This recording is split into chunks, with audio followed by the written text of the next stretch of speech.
a statement at this point feels insufficient. Like a statement doesn't capture the emotion behind the words, and it doesn't capture the experiences of staff that live near the scene or staff that have Black sons like I do, or family members that have experienced interactions with police or that have proximity to issues like this. It feels insufficient to capturing the collective grief that we have as a community.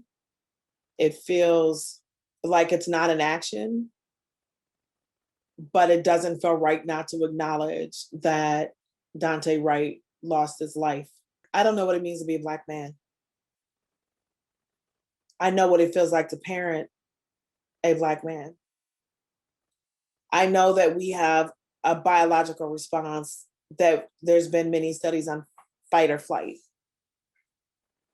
And, you know, as we even sit, and I've been watching the trial where from one point of view, it looked like George Floyd was resisting the officer. But when you hear from the medical examiners and the testimony from the experts that say that when he was kicking his leg, he was in fact having a seizure because the oxygen had left his brain. And so it was a reaction that he had no control over.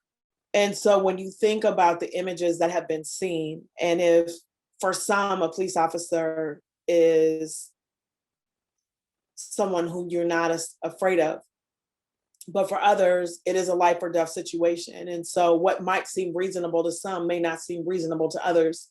So when people say, why don't you just comply? Well, we've seen compliance, and we've seen compliance end in death. We saw that with Philando Castile. We've seen that with others. And so who are we to judge what's reasonable reaction from the victim that ends up losing their life? We have a responsibility of deciding what is a right of our residents and our citizens of all colors and backgrounds and ages for what their interactions look like with the police when they encounter them. And when people are getting pulled over for petty misdemeanors, when they're getting pulled over, when they're getting stopped because they stole a cigarette, or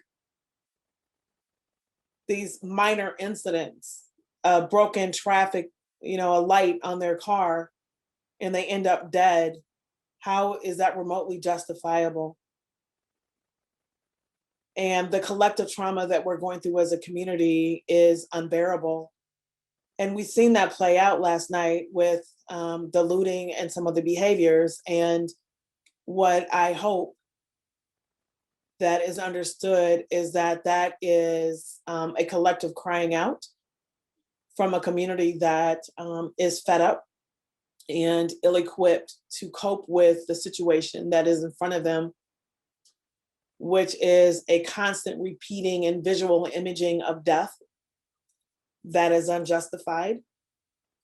I'm not excusing that by any means, but I don't want looting to take the place, that conversation to take the place of the loss of life of Dante Wright. People have a choice on how they lean into what they're seeing. But communities that have been impacted negatively have been talking about these interactions for years and years and years. And it is not new, nor is it surprising to many people.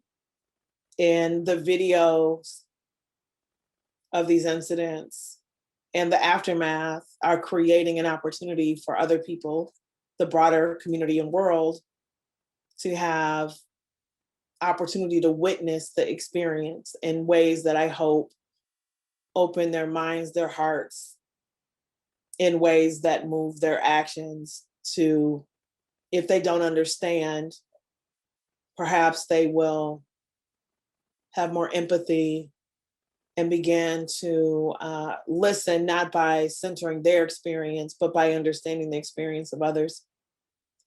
And I can stay committed to understanding the issues that our community has faced. And I can stay committed to doing good work that we do here at the Minneapolis Foundation. And the number of calls that we were getting last night for resources and intervention were very real. And that's what we will be spending our time today looking at and trying to figure out how to both activate our donor community to get those resources out to the community that are working to change the criminal justice system, and to the leaders that are working with the brokenhearted people that live in this community every day, that are witnessing and grieving for people they don't know.